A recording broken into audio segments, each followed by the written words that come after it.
Welcome back, everybody. Today we are discussing Severance Season 2, Episode 8, Sweet Vitriol. The episode begins in a frozen lake of Salt's Neck, and Harmony Cobel on her way to reveal the greatest secret the series has ever hidden. The filming location was Newfoundland, and I think the point of this landscape is the cold isolation. It's more evidence that Lumen started somewhere in the north, with somewhere between the Great Lakes and the Northeast being my prime focus as of right now. If this was simply Newfoundland, and in universe the existing city was renamed to Salt's Neck by Lumen historians, I think that would be kind of a cool way to do this. This isolation is likely how they were able to grow to such heights, and with the idea that they could just rewrite history, including the inventor of Severance herself, who knows what else is on the table.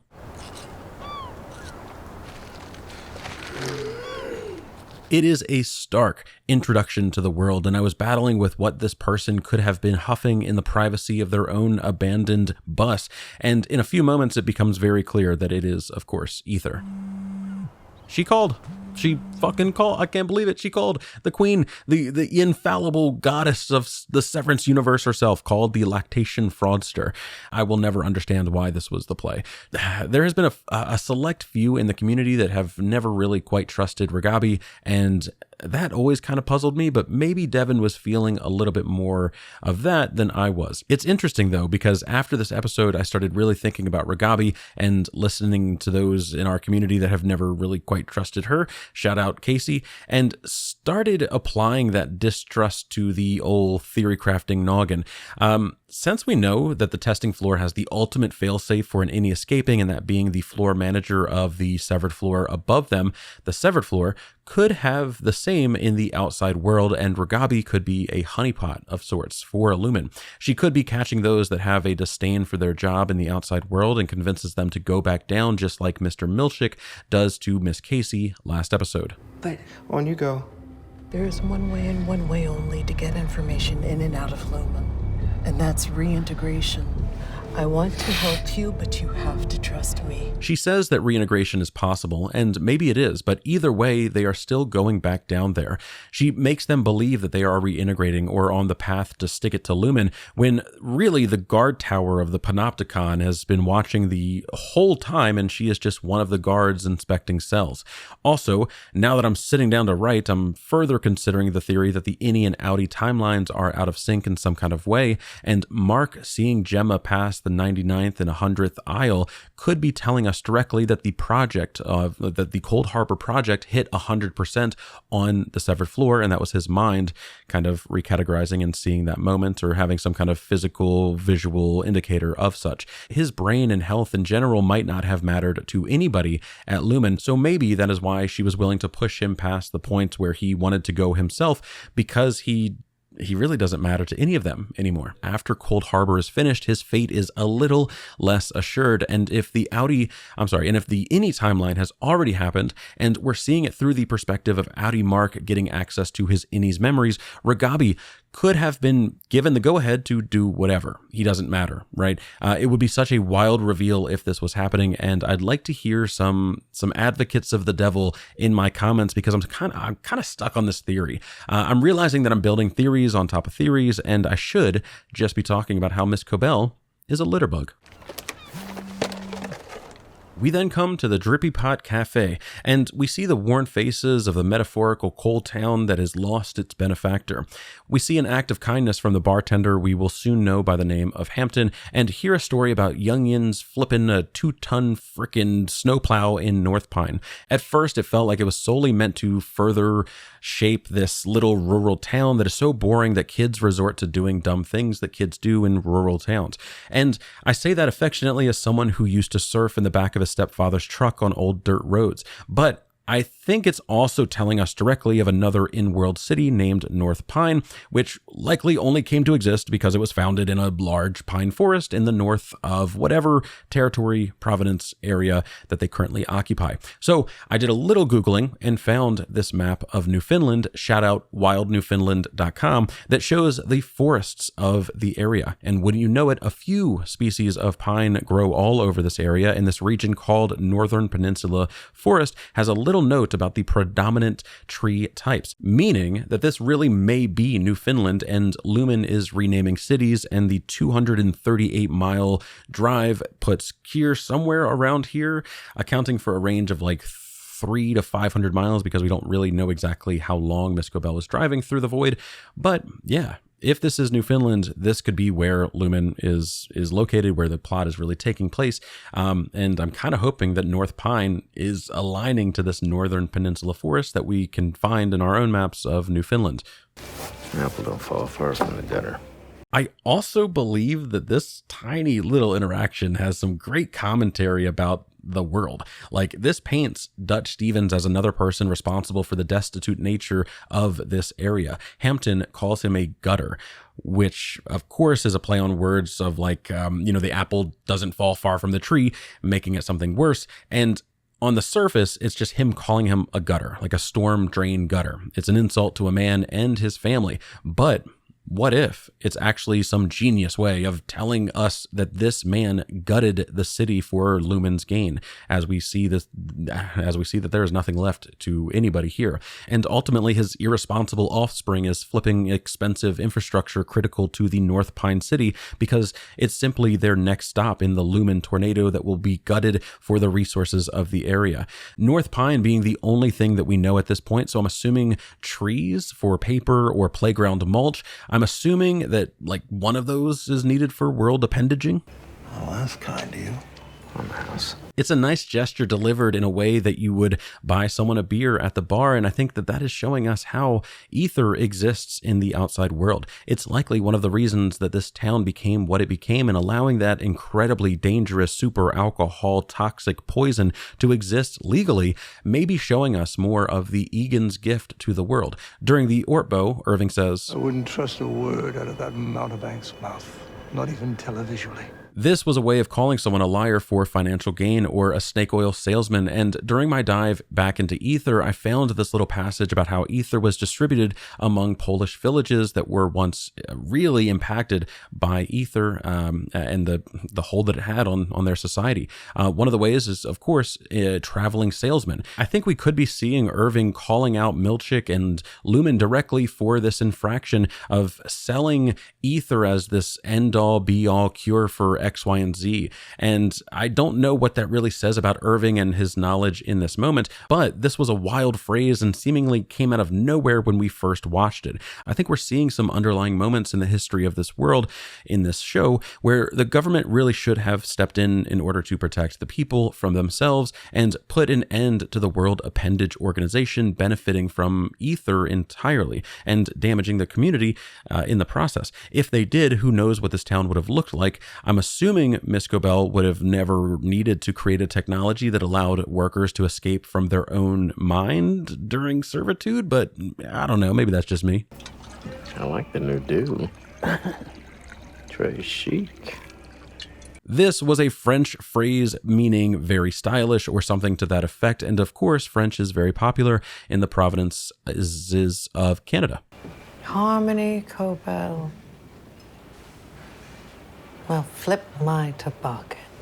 This confused the heck out of me. I was watching it. I was watching it with a friend, Casey. Her and I must have talked for 10 minutes about what this could have meant, and if she was low-key trying to communicate what this old friend should be calling her in public, as if she went by another name at some point and didn't want him accidentally revealing that, but she really was just saying her own name. Fine, then buy me a coffee. Okay, Rizmaster, leave some gray-haired daddies for the rest of us. Frailer. Why did this woman need to catch a stray? Like, she looked into the windows of her soul and said, "This town, it's kind of old. Much more frail too, you old wrinkly bitch." Yeah, well, with the market readjustment from a few years ago and the fluctuating interest rates, there was a retrenchment from some of the core infrastructure investments. This was just a way of telling us directly that this was a coal town that was used up and left behind after all of the resources ran out.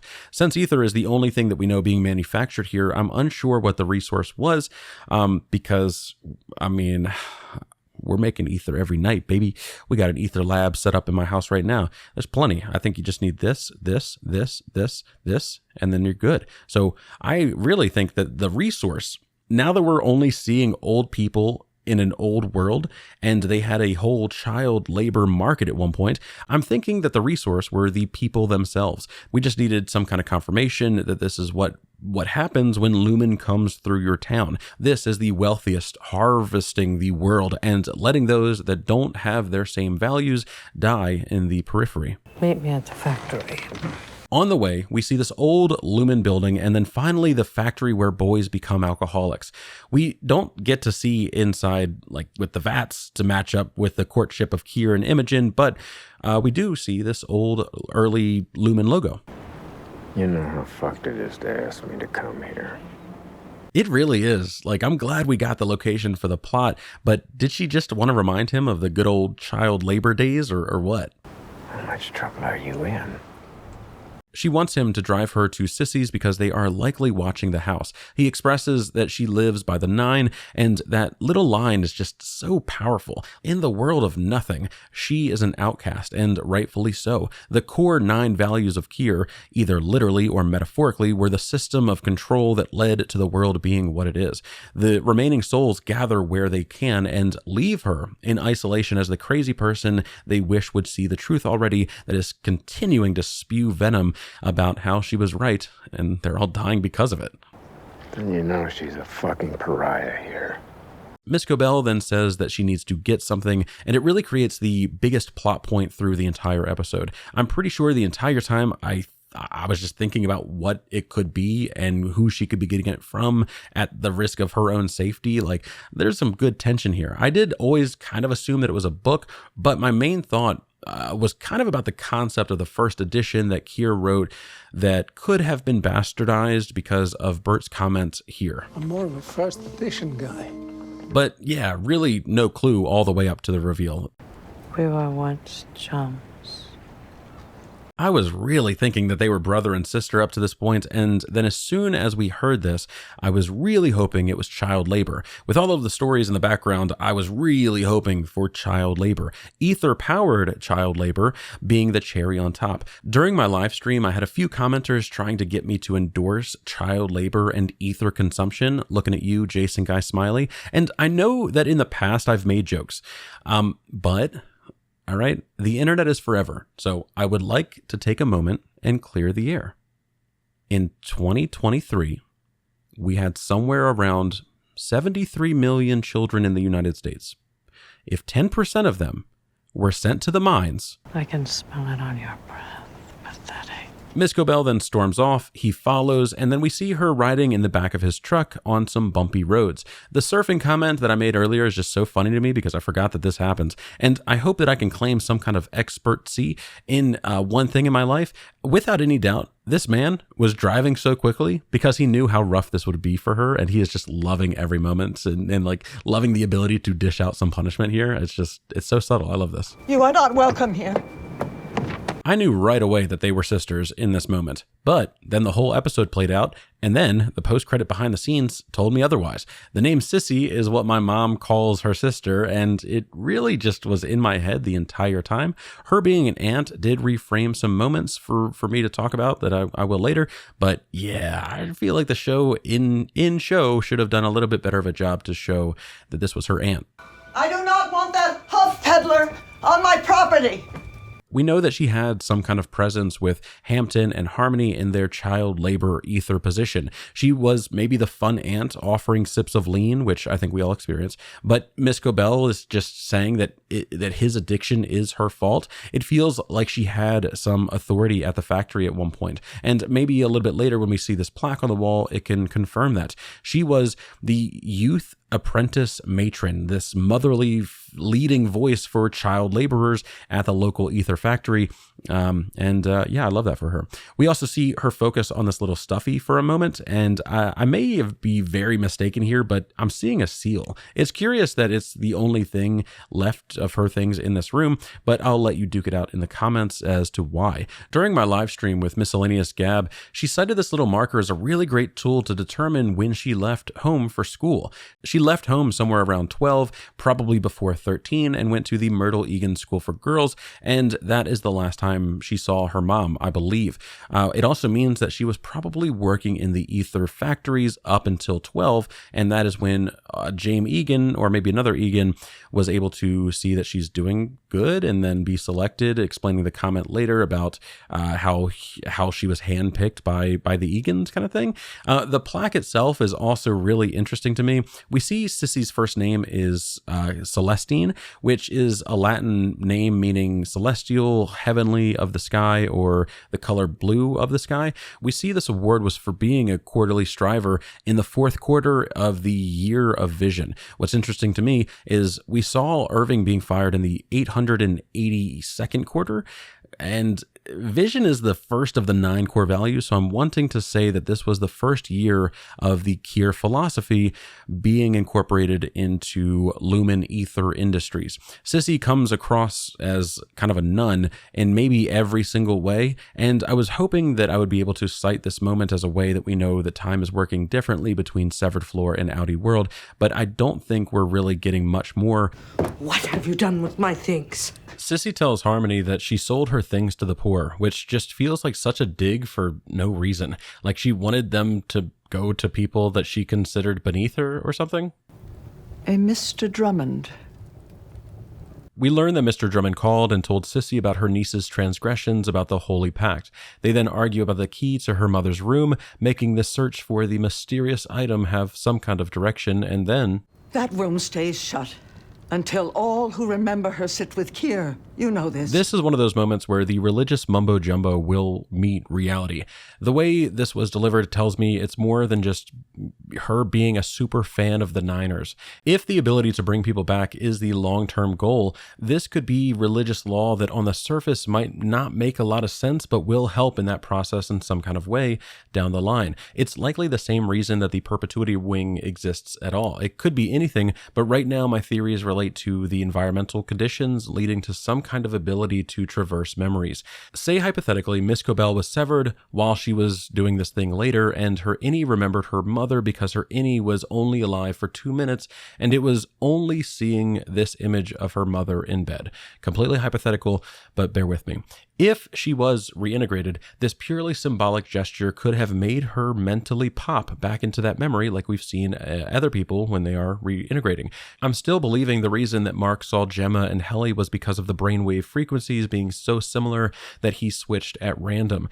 Or perhaps this is what the barriers of Severance breaking look like, and this is just subconsciously an innie or an outie wanting to be in that moment again. I think the preservation of a deathbed or her deathbed is something that is pretty important, even more so with the story of Ivan Ilyich, which, I mean, Miss Cobel being taken away from her friends and family by a philosophy that idolized the job over the family feels pretty impactful there. Miss Cobel crying alone in that bed later is Ivan Ilyich realizing just how alone he was because of the way that he lived his life. Just how alone her mother was when she felt death around every corner because nobody around her cared like they should have. And it wasn't, I don't think it was actually her fault. I think it was actually the company to kind of also show exactly what was stolen from her.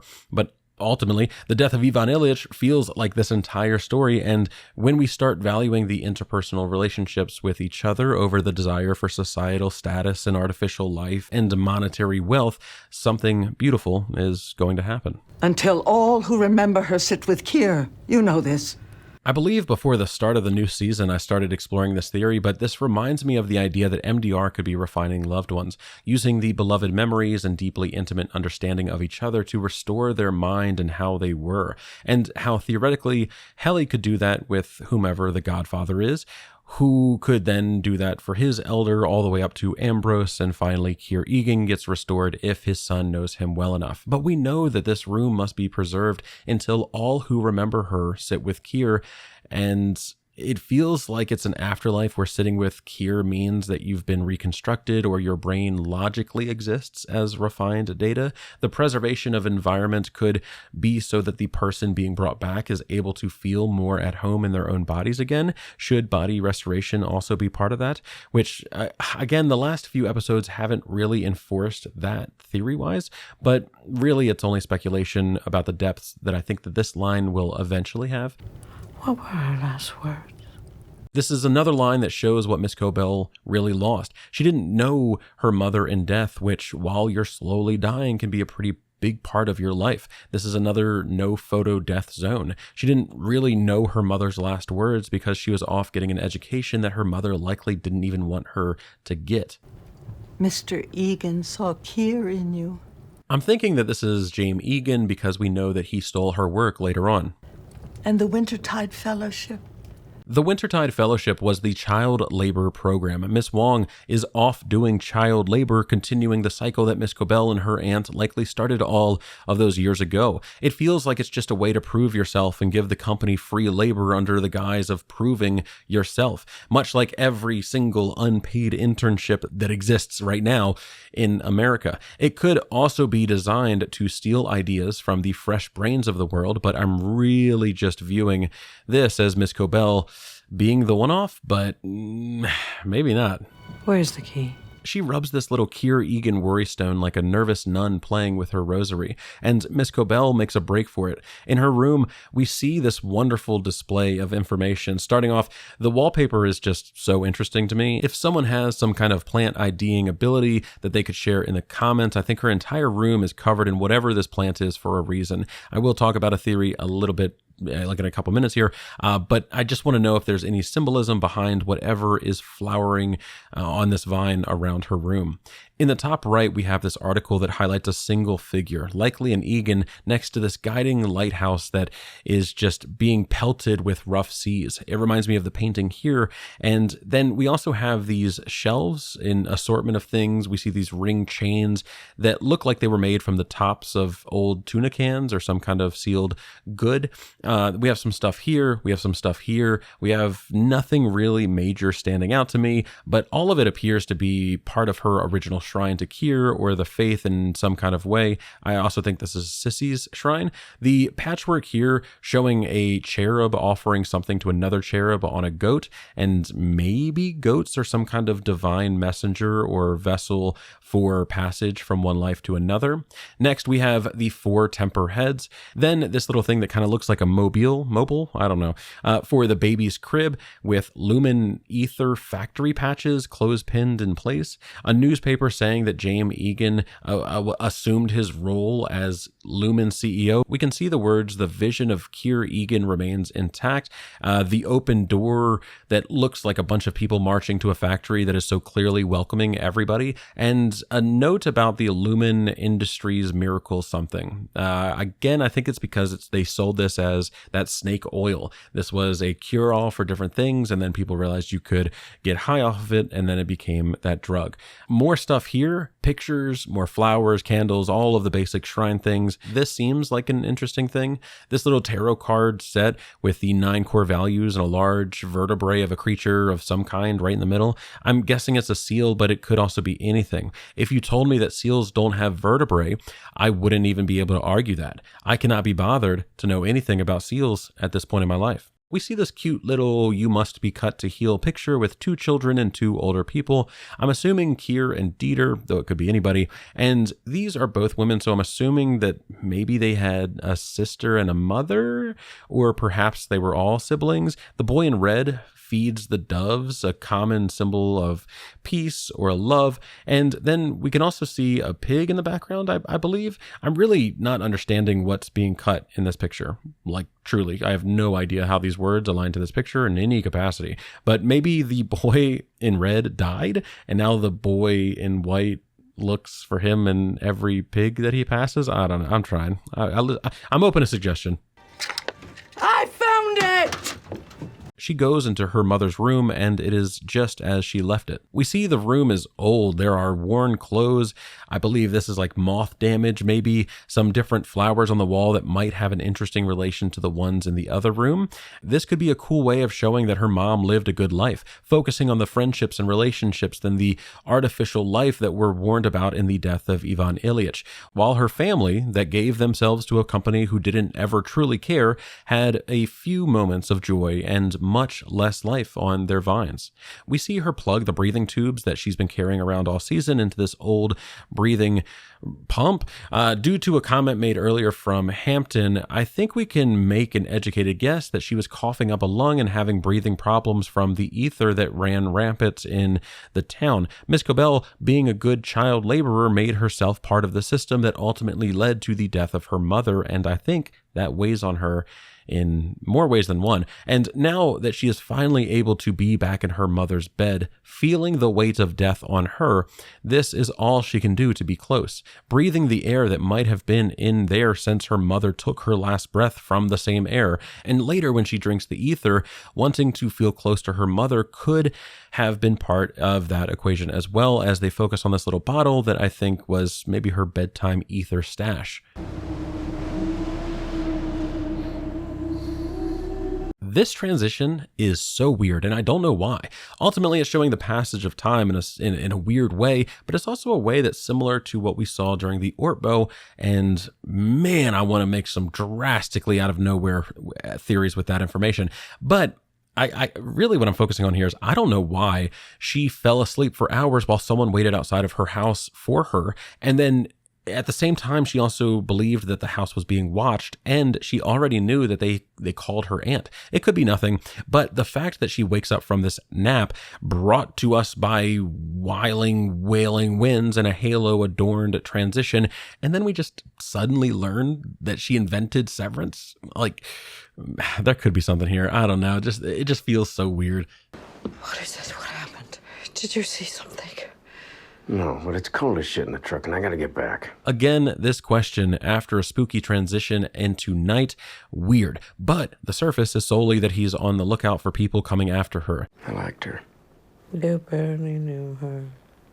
It's another line that stresses the importance of knowing someone. In this case, his knowledge of her is directly correlated by Miss Cobel to show if he liked the person or not. I really do feel like knowing someone deeply will be the key to bringing them back, but it could be this season or many seasons from now.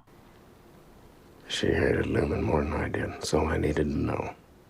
It feels like she resented Lumen for taking her daughter and her sister, the whole town really, alone and isolated, suffering from an addiction that made millions off of her consumption and her child's labor. And every meaningful connection that she could have ever even had is just gone as she lays on her deathbed. I want to get high. Amen, brother. Amen. I you know what? I actually want to talk about responsible drug use here on this channel that I created with no parental supervision. If you ever are offered anything that you, an individual, a human, conscious sentient being, must inhale, don't, okay? Whether that's cigarettes, whether that's whippets, whether that's galaxy gas, whether that's mustard gas, whether that's cigarettes, just say no. These two have a little P&P party in place session while Sissy tames her tempers quietly in the living room, I assume. He makes a joke about wanting to go man the vat for 10 hours, which means that this was probably once their pre-work routine. It's a sad truth and paints the picture of what Miss Cobel was escaping when she created Severance. I can entirely understand how a worker would want to create a system where they didn't have to remember the 10 hours of ether-powered labor every single day. I believe this would be called an old root cellar or ground refrigeration. This could be telling us that it stays pretty cold around here year round, but I can't say that confidently. She eventually finds this yearbook from the Myrtle Eagan School for Girls. The first page shows the mantra of "Go Fighting Kids," which means their mascot was the Fighting Kids, as it should be.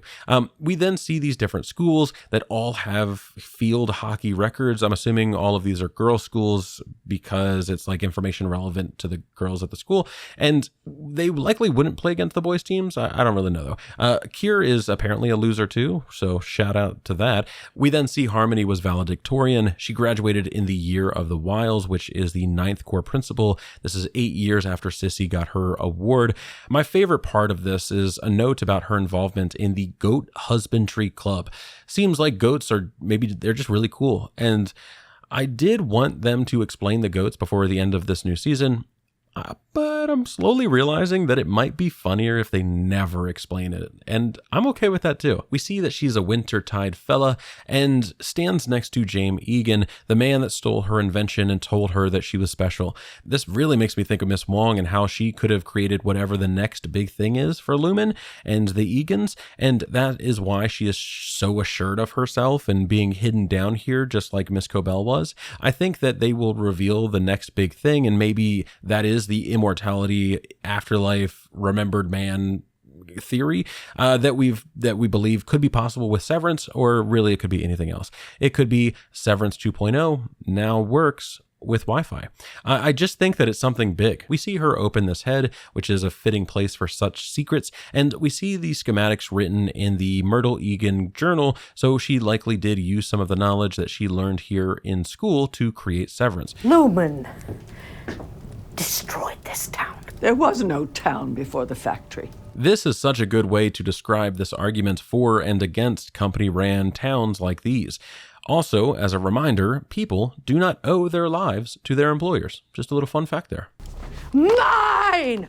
Miss Cobel's behavior, now knowing that she likely left home around 12, just feels really childlike. Like the throwing of the mug in season 1, the screaming about severing Kier, you child, screaming mine, the look on her face after her aunt smacks her here. It just feels like the actor was tapping into some younger version of life that would succumb to authority with a quivering lip and need to scream in order to be heard. Here are all the shots that we have of the blueprints supplied by community member Melissa Bella. I have stared at these for a good amount of time, hoping that something would stand out. Really, the only thing to report is the Lumen logo here, but if somebody that is much more skilled in technical science fiction schematic reading, a totally real thing, chime in. But I think the logo here, whatever this is part of Cobel's original design, so it's kind of telling us that she designed so she also designed the logo. I'm assuming that it is some kind of container or distribution device for some kind of liquid, and I think we all know what's in there. Ketamine, or maybe it's ether. It's probably ether. That if I sought credit, I would be banished. Holy moly. Oh my God. What a reveal. Like, truly, I think my mouth was ajar from the entire encounter starting to the end of the episode. And I was just waiting for the fireplace to really come into the picture here. And yeah. I hope you die as painfully as she did. Wild. Also, talk that shit. She is the entire reason that your life is as fucked as it is, and she needs some perspective. Sissy says that her mom took her own life, and I think that is likely true. She didn't want to be around her sister anymore. Her daughter was taken by an ideology that she couldn't convince her to leave, and then she wanted no part in the daily torture that was being in this room with a crazy person who was the pariah of the town. I tried to help you grow. You are a weed, just as she was. She literally made the company the most powerful company in the world. This is wild, but it does shape how Sissy views her own contributions. She was the gardener. She was watering fresh crops with ether, making sure they grew tall enough to man the vats and then kept growing in the light of Kier afterwards. Hey, someone's coming! Hampton then gives her his car. She leaves without another thought, and he stands there like a fucking golden god, ready to die for the woman that he once probably loved. Come tame these tempers, assholes. This was a 9 out of 10 for me. The only thing that I wish was different is that he did a big old puff or inhale of ether after saying this, which everybody should know is only for children. Do not use unless seen by a doctor. May cause itching, rashes, lungs. Readying himself like a Viking berserker, completely out of his mind and just ready to be somebody's problem. Thank fuck, I've been trying to reach you. Yes, I'm aware. They finally talk, and wild. We're a copy. Yeah.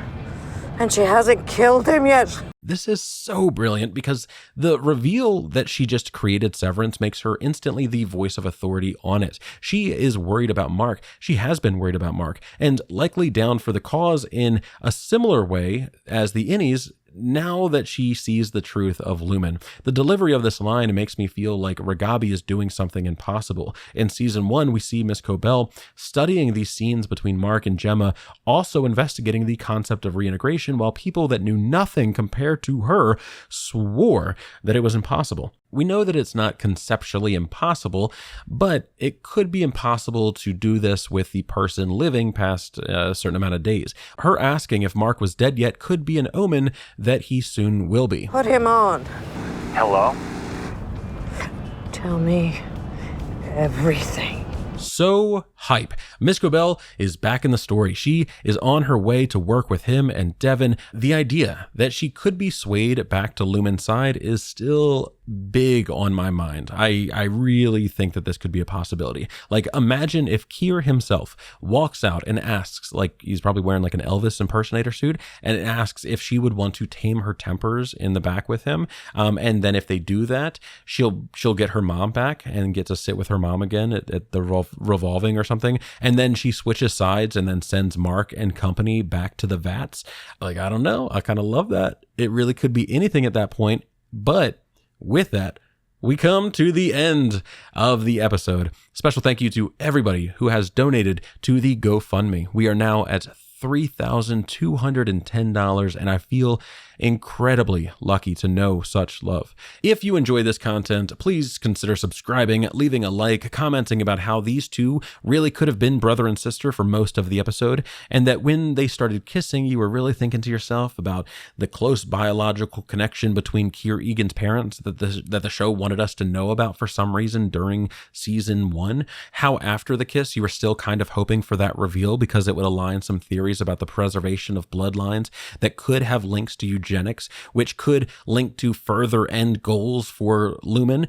Maybe share how you realize that the show keeps doing this incest thing, but you're not sure if it's you or the show, and you're afraid to talk about it because of how people on the internet might think you're a freak for rooting for incest in the name of supporting your own theories about a TV show. Maybe you look at your husband and wonder if he has these thoughts too. And you see that the 23andMe app is open on his phone, and he's looking at you with kind eyes. You see his finger leaving his left nostril, kind eyes, again, focused only on you. And you feel a relative connection. Like, just sometimes you just feel it, right? Just what the other person is thinking, that relative connection. It concerns you because you're really not into incest, but the other role play that your husband has been recommending, it's been hot, right? And you lean forward, you're trying to find the right words, trying to wrap your head around this thing that you're thinking of and is burning inside of you, and thinking about if you would really name the baby Keir. And just as you get close, he whispers, "Do you think this video is suitable for ads?" Much love, everybody, and I cannot wait to talk to you all again soon.